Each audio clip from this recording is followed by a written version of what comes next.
আজ আমি দেখাবো তোমাদের এমন হোমমেড হেয়ার অয়েল যেটা চুল ওঠা বন্ধ হবে, চুল গ্রোথও হবে এবং ড্যান্ড্রফও যাবে। তো দেখতেই পাচ্ছ গাইস, আমার কত আগের দিকে চুল ছিল পুরো ফাঁকা হয়ে গেছে আর অনেক হেয়ার ফল হয়। তো আমার মতো কি তোমাদেরও সমস্যা? তাহলে গাইস এই তেলটা তো একবার অবশ্যই ট্রাই করবে।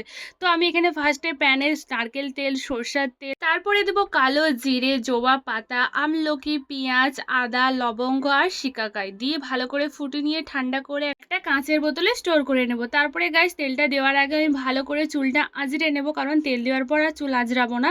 তারপরে এখানে গড়ায় গড়ায় ফিঙ্গার দিয়ে ভালো মালিশ করে নেবো। আর গাইস এর ডিটেলস পুরো আমার লং ভিডিওতে পেয়ে যাবে। তো ভালো করে মালিশ করার পর এটাকে হালকা করে চুলটা ঘুরিয়ে নেব।